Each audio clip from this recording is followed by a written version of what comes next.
ជុំសិនអ្នកគ្នាចាំមានស្វីតធននេះមាននៅបើតន់ចេះទេមកវីដេអូវិញអ្នកគ្នាជាបឋមខ្ញុំសូមគោរពដល់លោកគ្រូអ្នកគ្រូនិងសិស្សានុសិស្សទាំងអស់គ្នាកំពុងទស្សនានៅវីដេអូនេះខ្ញុំរៀននៅថ្នាក់ទី11អង្គនៃវិទ្យាល័យហ៊ុនសែនច័ន្ទរ៉េខ្ញុំឈ្មោះផាភូរិននេះខ្ញុំឈ្មោះឆាំកនិថាខ្ញុំឈ្មោះថនលីដាខ្ញុំឈ្មោះនាងនុកានេះខ្ញុំឈ្មោះប៉ាត់កៅធីតាពួកយើងមកពីក្រុមទី3ហើយដឹកនាំដោយលោកគ្រូតូចធនុជ័យហើយនៅក្នុងថ្ងៃនេះដែរពួកយើងមកបកស្រាយមេរៀនទី3ស្វីតធរណីមាត្រ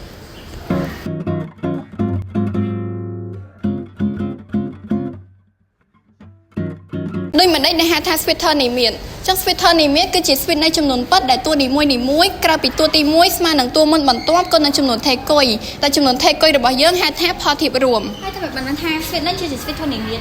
ចឹងដើម្បីដឹងថាវាជា Sweater នេះមានយើងក៏លេចមកមើលឧទាហរណ៍របស់យើងទាំងអស់គ្នាចឹងដោយ Sweat AN របស់យើងគឺ2 4 8និង16ចឹងធ្វើដើម្បីដឹងថាវាជា Sweater នេះមានយើងត្រូវដឹងពីចំនួនថេគុយរបស់យើងដោយ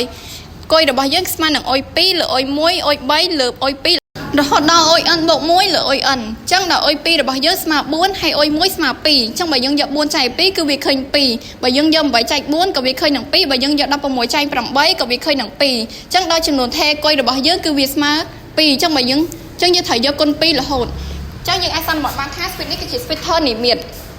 ចឹងបន្ទាប់ពីយើងយកពីនិយមន័យនៃ Sweater និមិត្តហើយឥឡូវយើងចូលមកដល់ចំណុចទី2តួទី n នៃ Sweater និមិត្តដែលរូបមន្តតួទី n នៃ Sweater និមិត្តកំណត់ដោយអុយ n ស្មើនឹងអុយ1ក៏នឹងកុយស្មើនឹង n ដក1ចឹងដើម្បីយកពីចំណុចនេះឲ្យកាន់តែច្បាស់យើងចូលមកមើលលំហាត់គំរូទាំងអស់គ្នាគេមាន Sweater និមិត្ត6 12 24 38ហើយកគណនាតួទី14និងខតើចំនួន384ជាតួទីប្រមាណនៃ Sweatអញ្ចឹងឥឡូវយើងចូលមកមើលដំណោះស្រាយទាំងអស់គ្នា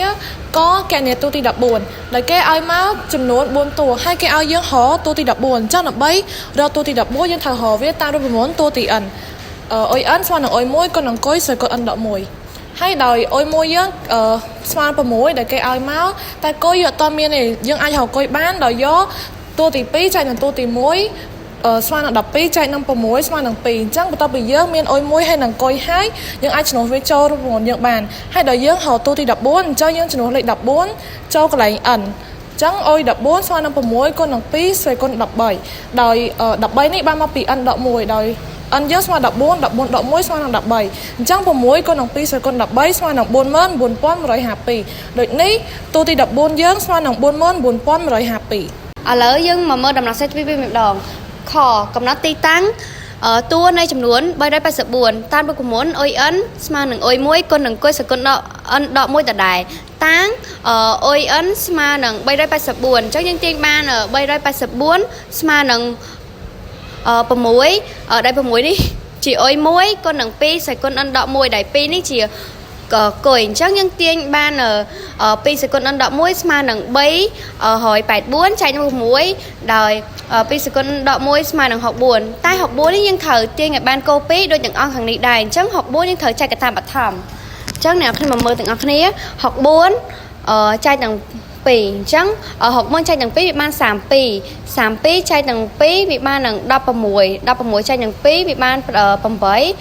8ចែកនឹង2វាបាន4 4ចែកនឹង2វាបាន2 2ចែកនឹង2វាបាន1អញ្ចឹងយើងចែកកតាបឋមនេះបាន2ស្វ័យគុណ6អញ្ចឹងយើងទាញមកបាន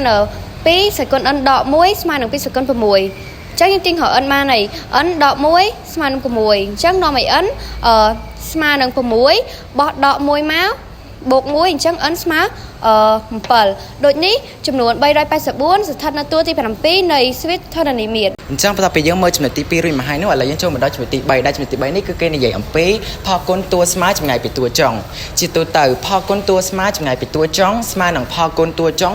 ទាំងពីរគេកំណត់សរសេរអុយពេគុណនឹងអុយ n ដកពេបូក1ស្មើនឹងអុយ n គុណនឹងអុយអងដែលអុយ n ហ្នឹងគឺជាតួចុងក្រោយហើយអុយពេជាតួណាមួយអញ្ចឹងដើម្បីយល់នៅរូបមន្តហ្នឹងឲ្យកាន់តែច្បាស់យើងមកមើលឧទាហរណ៍ទាំងអស់គ្នាដែលឧទាហរណ៍នេះវាមានលេខចំនួន6តួអញ្ចឹងយើងចាប់ផ្ដើមយកលេខហ្នឹងជំនួសចូលក្នុងរូបមន្តនេះអញ្ចឹងខ្ញុំសូមសរសេរសិន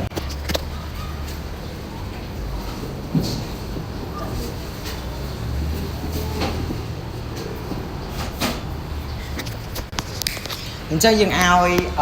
អុយពេលហ្នឹងគឺស្មើ2ដោយសារបើសិនជាយើងឲ្យអុយពេលហ្នឹងស្មើ1ព្រោះវាមានអុយអងហើយយើងអាចជំនួសឲ្យពេលហ្នឹងស្មើ1បានទេអញ្ចឹងយើងឲ្យអុយពេលស្មើ2ហើយអុយអិនហ្នឹងគឺជាតួចុងក្រោយអញ្ចឹងជាតួចុងក្រោយគឺតួទី6អញ្ចឹង6ដក2បូក1ស្មើនឹងអុយ1គុណនឹងអុយ6អញ្ចឹងយើងចាប់ផ្ដើមគណនាលេខនេះ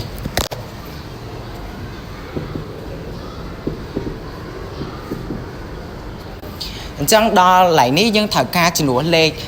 នេះចូលអញ្ចឹងអុយ2គឺស្មើ2អុយ5ស្មើ16អុយអងស្មើ1ហើយអុយ6ស្មើ32អញ្ចឹងដោយ16គុណនឹង2ស្មើនឹង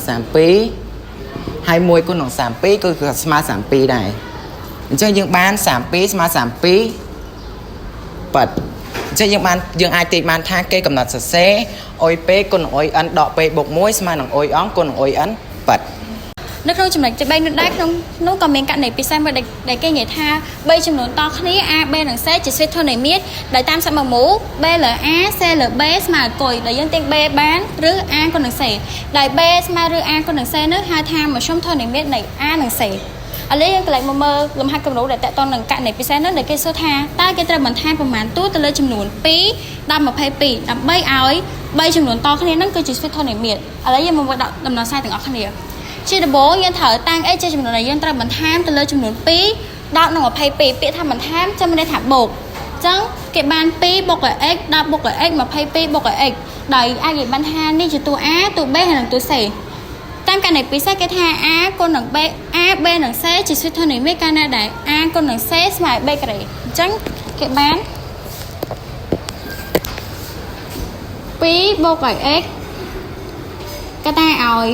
តួ c នេះមក22បូកឲ្យ x ស្មើឲ្យតួ b ការ៉េគឺ10បូកឲ្យ x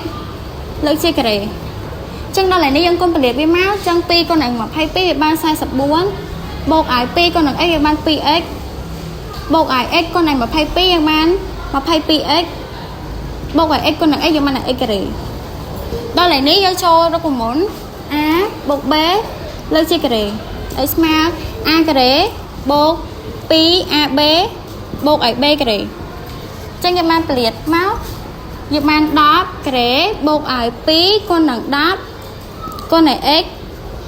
បូកឲ្យ x ការ៉េឡើយនេះយើងត្រូវមើលថាតួណាខ្លះដែលយើងអាចកណនាបានអញ្ចឹងយើងមើលថាឡើយនេះយើងមាន x ការ៉េឡើយនេះក៏មាន x ការ៉េបានដែរអញ្ចឹងយើងអាចចេះបានសម្រួលវាមកដោយសារនៅពេលដែលវាបោះមកវាដកគ្នាអញ្ចឹងវាដកទៅវា0ហើយអញ្ចឹងមើលឡើយនេះយើងបាន 2x បូកឲ្យ22យើងបាន 24x បូកឲ្យ44ឡើយនេះស្មើឲ្យ100បូកឲ្យ 20x ដល់ឥឡូវនេះយើងបោះ x ទៅអង្គទី1ហើយលេខមកអង្គទី2មកអញ្ចឹង 24x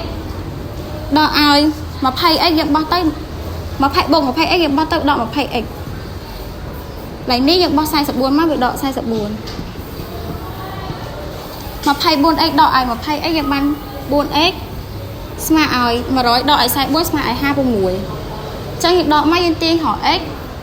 យើងបាន56ចែកឲ្យ4ឡើយនេះគឺស្មើ14អញ្ចឹងដល់ពេលយើងចេញចម្លើយដាក់ដូចនេះមក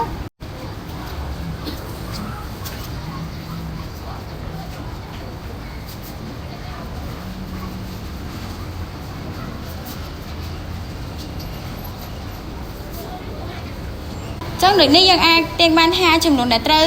រូវបន្ថែមលើ2 10និង22គឺ x ស្មើ14